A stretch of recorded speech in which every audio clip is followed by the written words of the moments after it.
In the western region of Bengal, India, nestled along the Hooghly River, lies the city of Kolkata. Established by the East India Company in the 1700s, Calcutta, as it was formerly known, is now home to some 16 million people. Nearly 1/3 of this population live in abject poverty, with families trying to survive on less than 25 cents a day. Most of these children do not know what school is. They have no concept of playtime, and with basic food and water not being available, they face starvation on a daily basis. Many as young as 5 years of age turn to street begging, crime, prostitution and drugs, or end up working in the dumps. It's a known fact that India is the most dangerous place in the world to be a woman, from when you're conceived to when you die. The numbers that are active sex workers on the streets here in Kolkata, I mean, there are generations of sex workers working here, forced into prostitution, trafficked across borders down through the country. It's estimated that there's 30,000 children trafficked into Calcutta alone every year. The high majority of those are for the sex trade.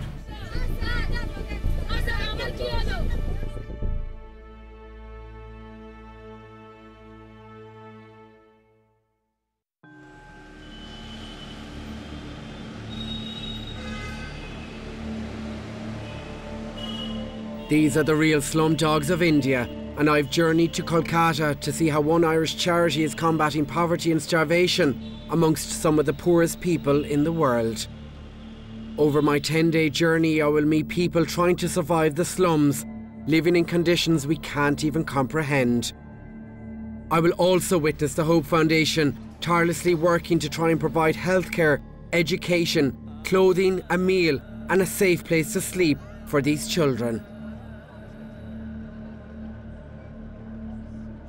At 2,500 kilometres, or just over 1,500 miles, the River Ganges, or Ganga as it's locally known, is the longest river on the Indian subcontinent. But with over 800,000 litres of raw and untreated sewage being pumped into this river on a daily basis, the spiritual and sacred home of the Hindus poses a huge health risk to the 400 million people who depend on it for their livelihoods and their survival.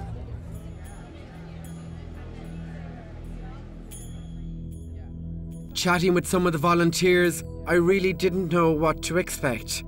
What road lay ahead for me, and what emotional journey was I about to embark on?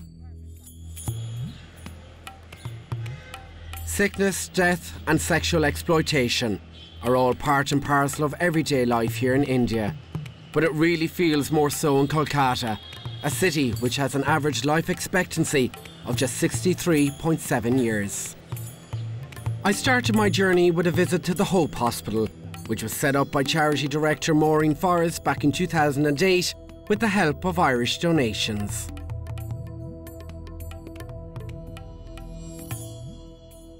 There isn't a society with a respect for women if you can see that female infanticide is almost accepted. Not legally by the government, but yet it's going there under cover. What really struck me here was the vulnerability and fragility of many of the street children who were simply dumped on the roadside and left to die, to become what's now known as the invisible generation. He was very, very sick. Can you come out? Are you able to, is he able to come out, or does it affect his breathing? Will you come? You come. Are you very heavy? Because this granny's back is very... Oh, no. Oh, gotcha. Gotcha. Ooh. Yeah. Bumba. His cystic fibrosis, and yeah. And isn't he? Look, wouldn't you die for those eyelashes? Oh my. Wouldn't you die for those eyelashes? How long is he in your care? Bumba was found. He's here. How long is he here now? How long do we have Bumba? He is in 8 months. 8 months. He's here 8 months now. He was just found on the road. He had no name, no anything. Just no name? No, nothing. So we called you Bumba. And just jumped on the streets? Yeah, just left just to die. jumped to die. Bumba's story really hit home, and it left me wondering how many more kids were like him out there. How many more were being deprived, not only of a childhood, but quite often of a chance to live. On a tour of the hospital, what really struck me was the generosity of the Irish people's donations that enabled the charity to offer a whole range of medical services, including the construction of a pharmacy and medical theatre to give girls like Ranjali a second chance at life. Ranjani has been with us now for almost 12 months, and she will be with us for a much longer time, because obviously the poor little thing has a long, long journey to go. This is quite serious surgery, so by the time we get this one down to this one, it's going to take quite a long time. How many operations She's has she only had so far? had one so far, so she really has quite a tough little journey ahead of her. Haven't you? She's a beautiful girl, isn't But she? she's always smiling, and she loves having visitors. She loves Don't having you? visitors. And she's a right little poser, aren't you, Anthony?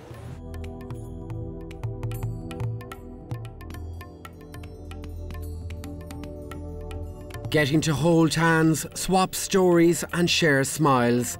I really was amazed at how much people can do with such limited resources. And even though times are tough, that there is light at the end of the tunnel. That the simplicity of a hug can bring a shared warmth of compassion and love in a city where you have to fight to survive.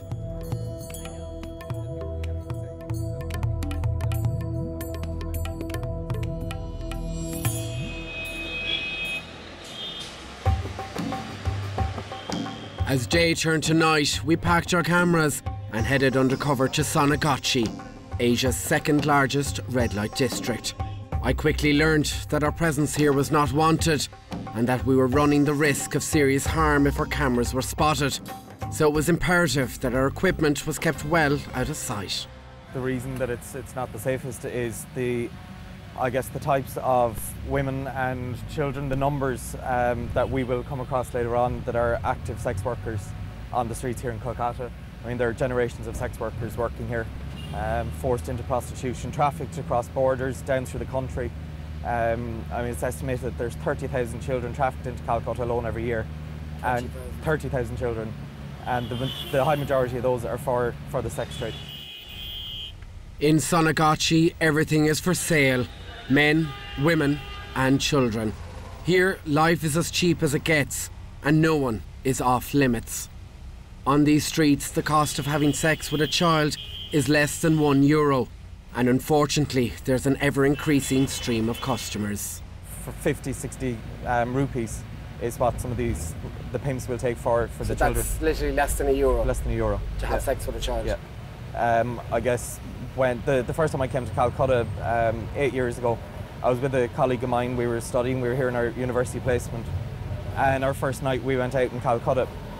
We went out for dinner, we left the restaurant, and as you do in a new city, we got lost. Walked down a side street and pitch black, and a woman stepped out of a doorway. She had 4 or 5 children all holding hands, looking up at us, and she offered us any one of her children for 50 cents. So those children were aged from 4 up to 11, and any one of the children was offered us for 50 cents that night. En route to Beaubazar, an older red light district of the city, we stopped off at Shelda railway station, where hundreds of homeless people line the streets like corpses. JP explained to me that many of the street children who are groomed for the brothels by pimps are befriended and picked up here on the promise of a better life. There is an increased number, again, increase in the number of children that are trafficked into Calcutta. A lot of kids arrive into mainly Howrah station, which is in North Calcutta, with the promise of better life, are within 5 minutes identified as being high risk, highly vulnerable and highly in need of support and at risk of lack of child protection, and are immediately taken from platforms for the sex trade, both male and female, boys and girls. Back undercover on the road to Beaubazar, and one thing that really struck me is that sex tourism is most definitely on the rise, and the criminals of Kolkata are embracing this new source of illicit income, especially those trafficking children. I guess European Americans now finding Calcutta a home for sex tourism. It had been previously, I guess, noticeable in the backpacker areas, and again moving from the shadows of those backpacker areas out onto the streets, quite openly, older men taking children to their own hotels with, I guess, little potential of rescue for those children. On the other end of the spectrum in Beaubazar, I saw women in their 60s and 70s selling their bodies in order to survive. Surprisingly, seeing this was as hard, if not harder, for me to take. So I'm looking at women here in their 60s, possibly 70s. Yeah. Prostituting themselves. Still at that age, yeah. I guess the trend that we've seen in our direct work on the ground over the last 18 months is the increased number of elderly people that are left without family support, that are being handed over into the care of Hope, something that we haven't had, I guess, in our history previously, or with our focus being on children. And traditionally, the elders of the family would have been supported by the wider family members. Coming up, I witnessed the appalling conditions that families are exposed to at Howrah Dump with reigning Rose of Tralee charity ambassador Maria Walsh. They're literally fighting to get some clothes. I also head out with the Irish Aid Night Watch service on the ground and visit a boys' protection home to meet some of the lucky children rescued from the streets.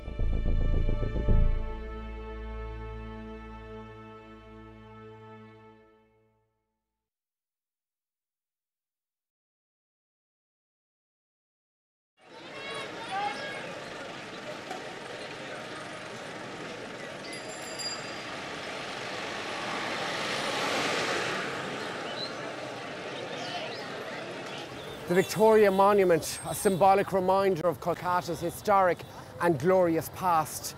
But a lot has changed since then. There's a class system in India, and at its heart are the poverty-stricken people who have to fight to live.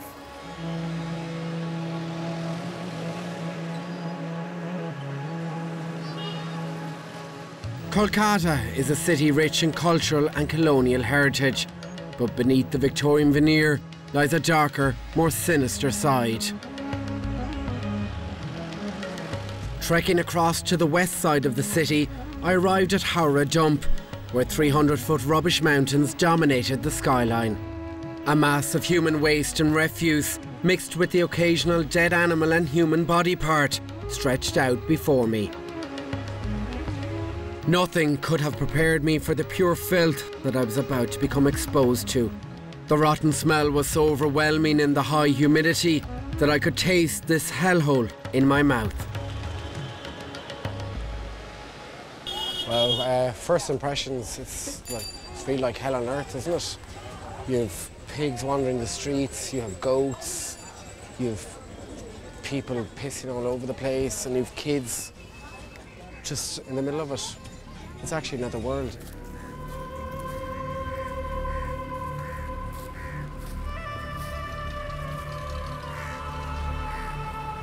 With often 3 generations of families not only working but living their entire lives here, one can only imagine the damage being done to both their health and mental well-being.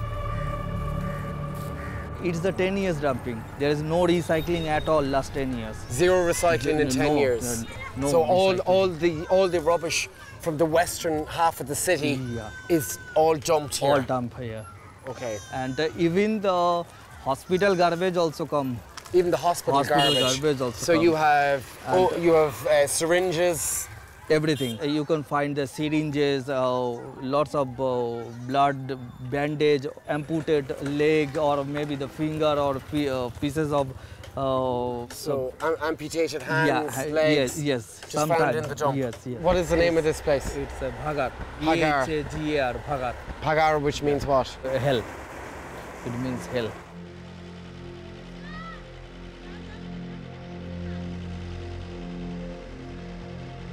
Entering the gates of my newfound hell and walking through the sheer filth and mounds of contaminated rubbish, what really shocked me most was that many of the men never work in the dump.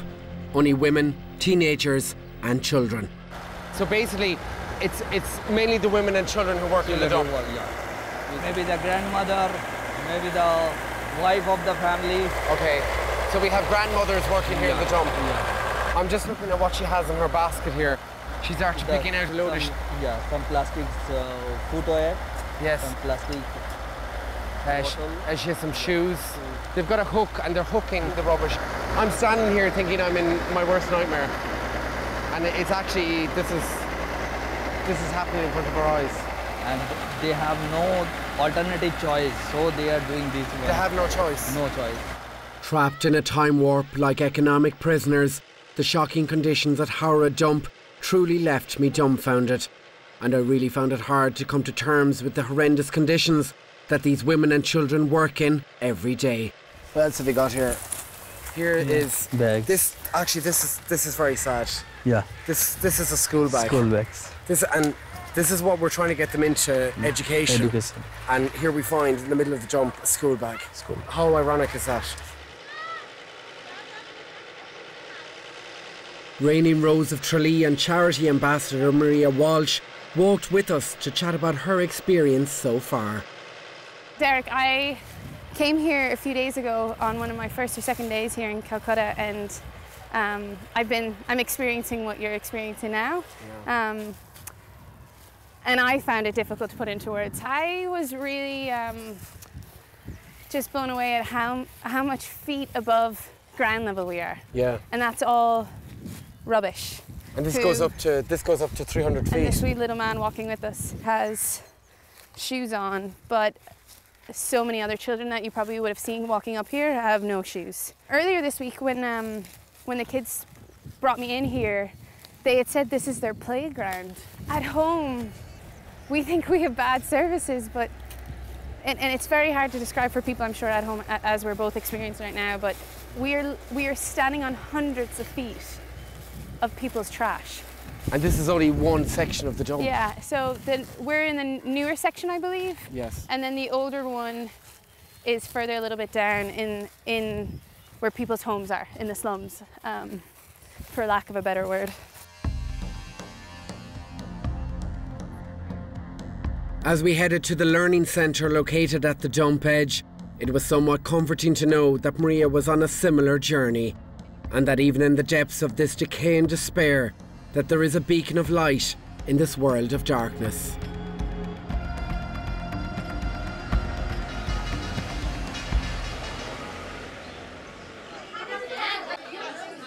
Knowledge is power, and arriving at the charity's on-site centre of learning, it was a chilling and stark reminder of the importance of education to help those snared in the dump escape the poverty trap. Whole family, like the 3-4 children and mother, if they are working, they are actually earning money for their bread and butter. Okay. And it was very difficult to convince in that way that they have not the alternative income generating program. So firstly, we do the meeting with the guardian, and we aware them the importance of education, and when they realize that they can change their life only through the education, they start to send their children over our center.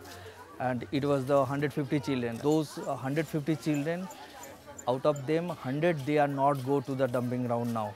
Still 50 they are going for their... So of the 150 that are in your centre, 100 have been taken out completely out of the dump. Yeah. Okay, so really education is key. Yes.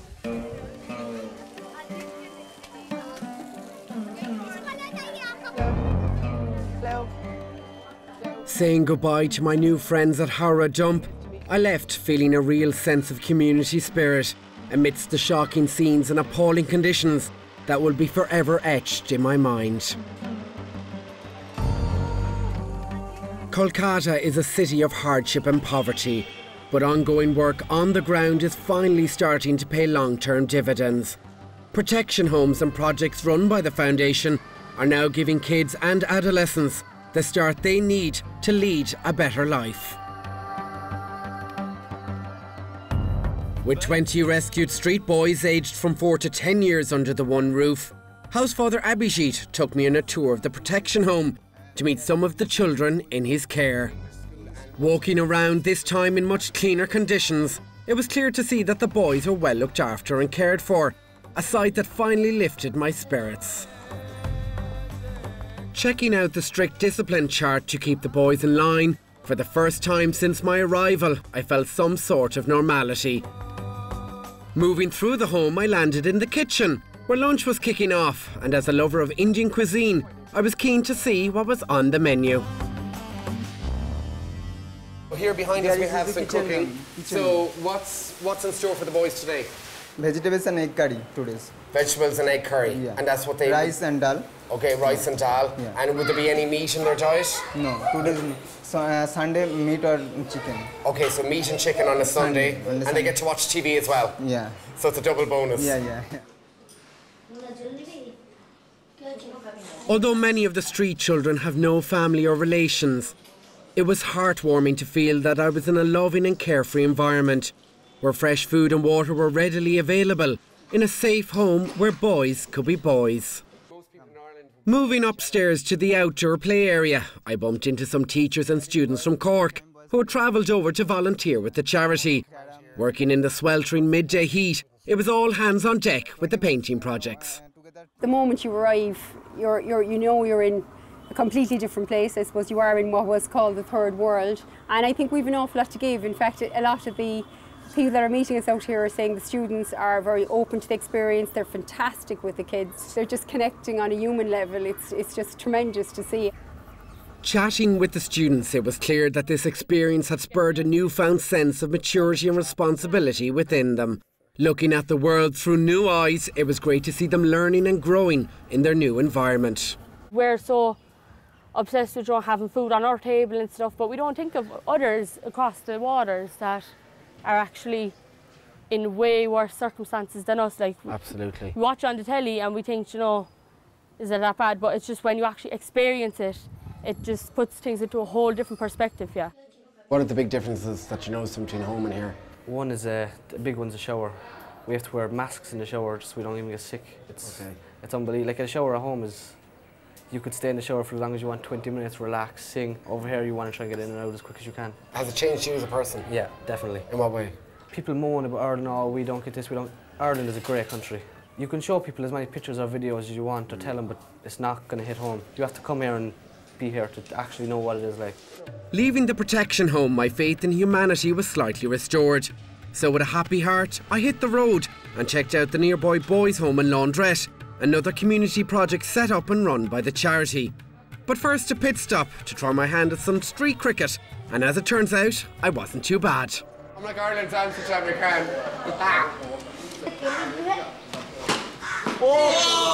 Strike one, and I was born to do this. Is it gone? Sorry, first I hit you in the face. Then I put your ball over the building. It's not your day, is it? I'll send you a slitter. Is that right? We'll get you one. Look.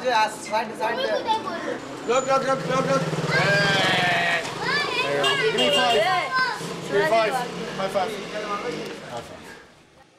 To help break the cycle of poverty, local project centres like the laundrette are set up to generate a source of much needed income for some of the young teenagers residing in the halfway homes.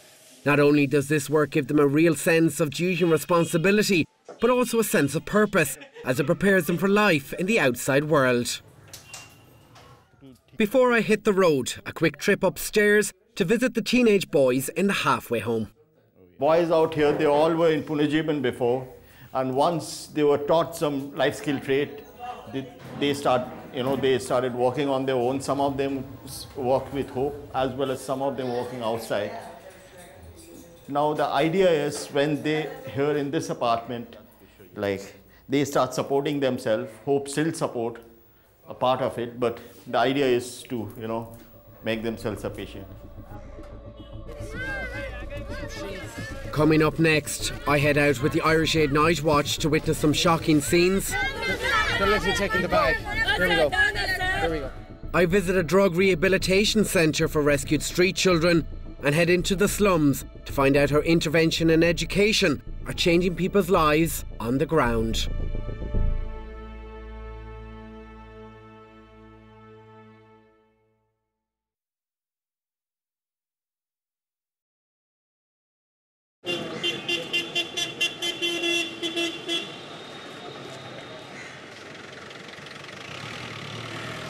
As my journey through Kolkata continued, and having seen some of the amazing projects run by groups like the Hope Foundation, I began to feel a real sense of vibrancy and warmth in the city. But as night drew in, I wondered what lay in store ahead of my planned trip with the Irish Aid Night Watch, a year-round service that helps rescue street children and provides immediate help to those in need. What kind of situations have you seen out at night on the street? Accidents are there, then general wounds and all those things are there during the winter season. Sometimes they need clothing, sometimes they need foodings. Whatever support we can do, we try to do our best. Driving through the city, it didn't take long before we encountered our first group of street and homeless people in need of assistance. Literally coming in through the window to get some clothes. As we continued to film, I suddenly found myself in a situation which really shook me and completely caught me off guard. They're literally fighting to get some clothes. The sheer desperation of these people and the poverty that they exist in became instantly tangible.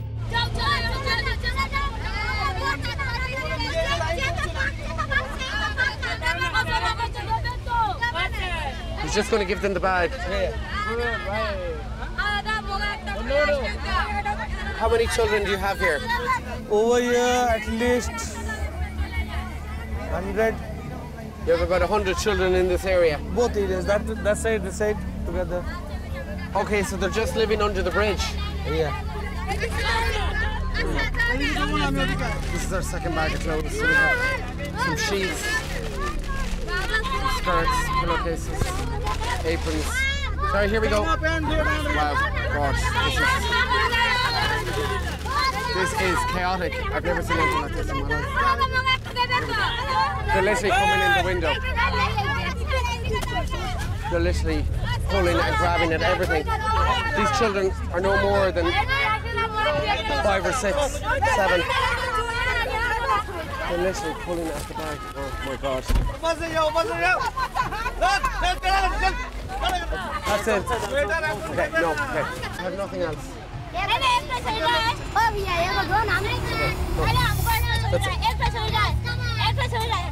That's it, we have nothing else. I have nothing else. There's nothing else here in the bag.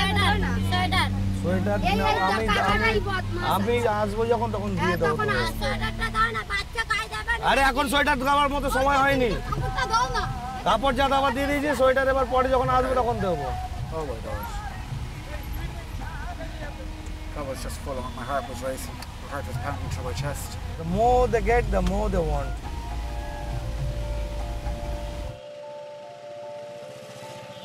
There's a saying, what Kolkata thinks today, India thinks tomorrow. And as I walked through the streets of the second largest city on the subcontinent, it was clear to see that this former British colonial power is once again fast becoming an independent economic force to be reckoned with. But the social struggle continues to clearly divide the haves and the have-nots. In a country of over 1 billion people, 15.2 million of which reside in the city of Kolkata alone, over 250,000 children live in fear and poverty, a constant risk of physical and sexual abuse.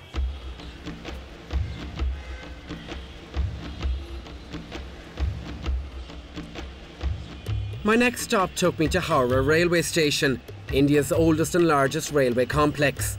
Over 1 million people pass through these platforms and gates every day. That's more than the entire population of Dublin.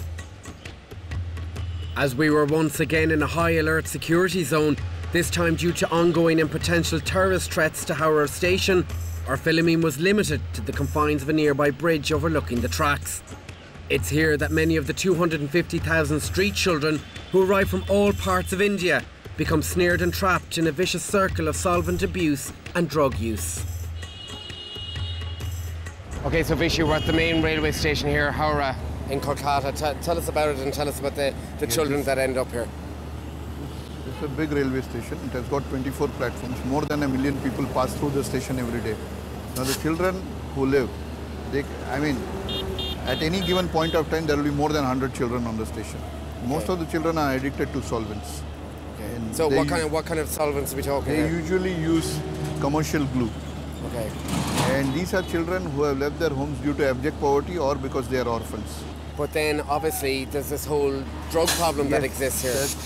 That's the biggest problem we have on our hands, because children who are high on solvents can meet with accidents. Okay. There have been a lot of accidents where children have died, children have lost their limbs. And obviously the solvent is a gateway drug nearly. Gateway drug, yes. It's basically a stepping stone towards harder drugs. If intervention is not done, then these children become, hardcore drug addicts, and they take to criminal activities also. These children who live on the station are open to all sorts of abuses. Physical abuse, emotional abuse, sexual abuse also. What do the local police do about it? Well, they are not doing much. It's NGOs like us who try to intervene and, try to give them a better life.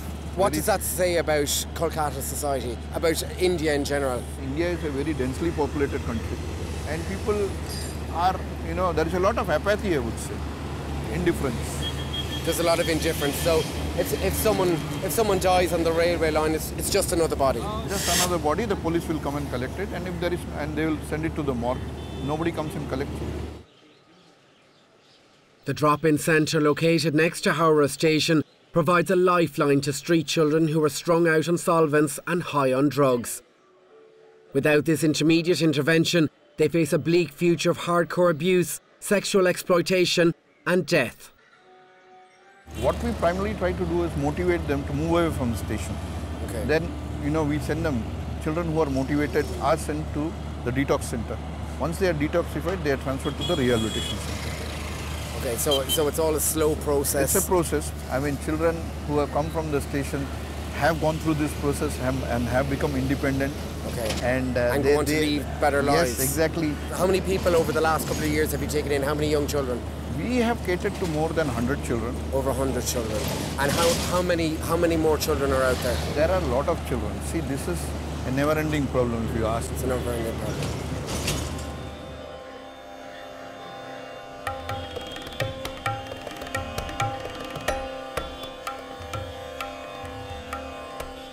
With women and girls remaining as second-class citizens in modern-day Kolkata, my next stop-off was at the Girls to Be Empowerment Centre, a vital project that's helping to transform young girls' lives for the better, so that they can be free from exploitation and childhood can be a time of fun and learning. So tell me, there's a lot of girls here in the centre. There's 27 girls. Do you all get on okay? Yeah, we are like sisters. We manage and adjust. We are 3 of us who are in class 12. You're in class 12. So after class 12, where do you go to? College. College? Yeah. So college is your thing for next year. Yes. Do you think education is really important? Yes, it's really important. Actually, for India, it's really important for girls. Why is education important? It's important because we get to know things. We have knowledge about many things. We are not going to be fooled. Like people in India who are illiterate, they are fooled usually, but we won't be able to know. What does the Hope Foundation mean to you? It means a lot. It gives us a hope that we will become something in our life. We have aims, so it gives us that. You have aims, hopes, and dreams. Yeah, it's like the second hand of God who is helping us. Chatting to Britty really inspired me and gave me a deeper insight into the value and importance of educating street and slum children like her, something that we really do take for granted here in Ireland. Simply put, it's centres of learning like this one that is the key to unlocking this vastly untapped potential, so that more kids like her can look forward to a better and brighter future. In our final part, I visit a settled slum to see the squalor firsthand. I take a look at some income-generating projects run by the charity and reflect back on my time in Kolkata with charity ambassador and former Bond girl Fiona Fullerton as the charity celebrates its 15th year in operation.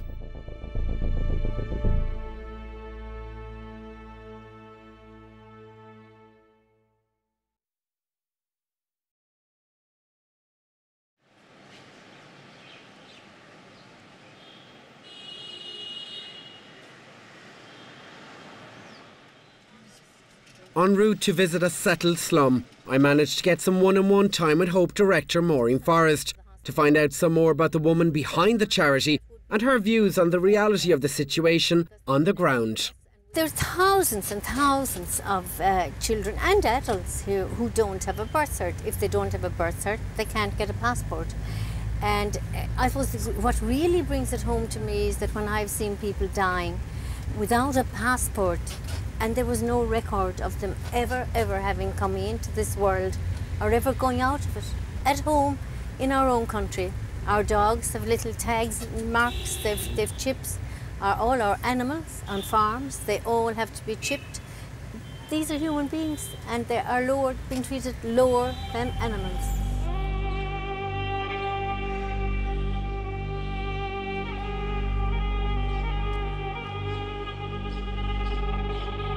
Of India's 1.2 billion population, 64 million of them live in city slums. Put into perspective, that's over 10 times the entire population of the island of Ireland, that live with no running water or sewage facilities.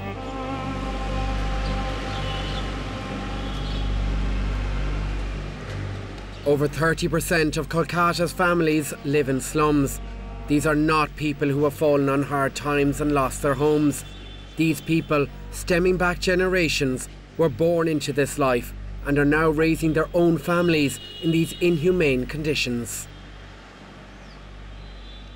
This is a full family unit here, and this is so basically we have all the cooking happens downstairs. All the cooking downstairs. And then upstairs we have. We have the living, the little bedroom. How many people would live in this? I'd say husband, father, and two. You could have a granny and a granddad as well. So you could have 6 or 7. You could. How big is this space? It's about. Your bathroom? A bathroom. Yeah. The size of your bathroom at home, a small, average-sized bathroom. A small, average-sized 7 bathroom. people living in it. Yes, yeah. And yet, in the heart of the slums, I stumbled across a remarkable story of triumph over adversity. Here I met a mother who struggled to put her daughter through education. My daughter came here once, and my daughter's studying law, and your daughter was looking to study law, and she encouraged her. Really? Yeah, and now she is in the High Court, having got a wonderful degree. She needed a computer recently because she didn't have one, and we were very graciously able to give you the one thing that she wanted to help her. Well, congratulations. I'm delighted for you. Well done, and it's great to see. Looking to the future, and resources like the coaching centre at Chekla Lockgate may mean inspirational stories like Aberashbay's are not just a one-off. It's here that parents are provided with backup facilities and a support structure to ensure their children continue to remain in education. These little creches and coaching centres we have dotted all over the slums. In this particular one, which is in Chekla Lockgate, it starts every morning at 11 and it finishes at 5. Okay. And it's mostly actually, I suppose the biggest purpose this little centre serves is coaching, where the kiddies come in from school. They're all first-time learners. Their parents have no education. So obviously, can you imagine, the dropout rate was so big until we discovered that we had to provide the backup that the parents should have given. So we have qualified teachers here in these centres all day, ensuring that they do their homework. So this is the only way that actually they can stay going to school. And what would a day of learning be like without a farewell sing-song? We shall overcome someday. Oh, deep in my heart, I do believe we shall overcome someday.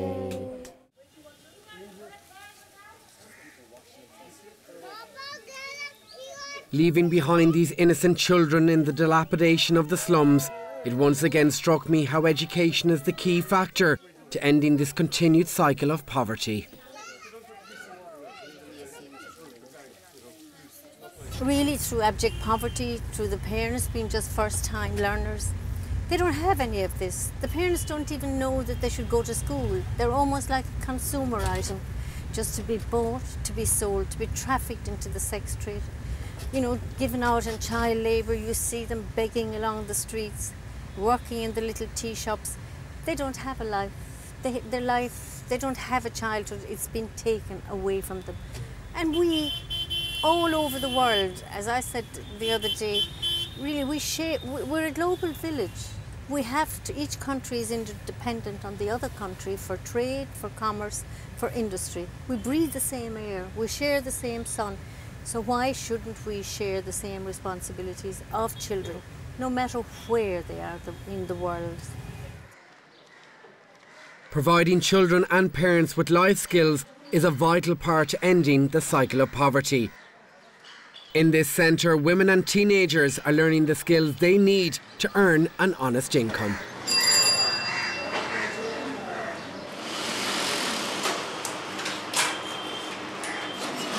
Moving through the centre and chatting to some of the women, I got a sense of how tough the daily struggle is for many of these mothers.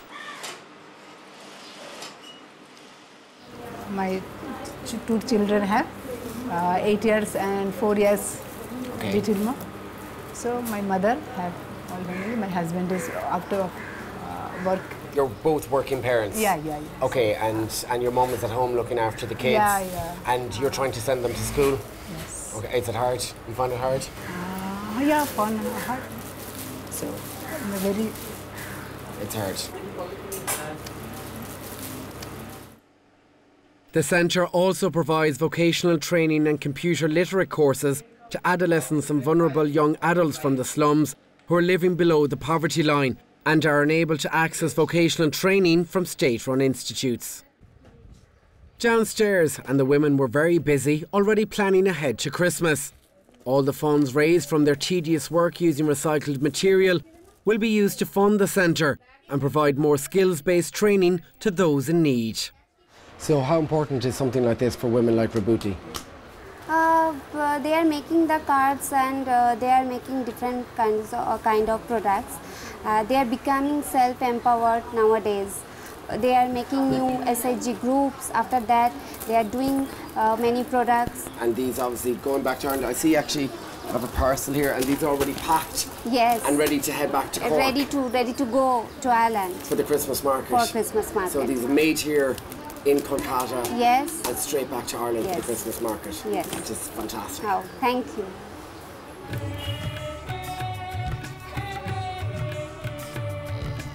After some retail therapy, I headed back to the River Ganges and the boat where my journey first began. Here I caught up with Ambassador and former Bond girl Fiona Fullerton, who reflected with me on her journey so far. They took me one day to the municipal dump, and I can't tell you, I've never seen anything like it. It's just unbelievable. As a mother, you know, it's just heartbreaking. It's unbelievably heartbreaking. I just can't imagine how desperate you have to be to need to do something like that, and how the parents allow it, how the mothers send these children out to work like that. I mean, that's what I find so sad. And in the slums, where you just see 6 or 7 children sleeping in one tiny, tiny space, and I just find it unbelievably difficult to deal with. I know one day you're really looking forward to is the Hope Foundation Day. Tell us about that. Yeah, I've heard so much about it, I can't wait. Foundation Day is literally, we're commemorating 15 years since Maureen Forrest founded this charity, and 3,000 of their students come together and perform. Basically they sing, they dance, they show us what they have learnt. Having met a lot of the children already and seen how extraordinarily happy they seem to be and what a difference Hope has made to their lives, I think this is the sort of the summation of another year's great work, and I'm really, really looking forward to it.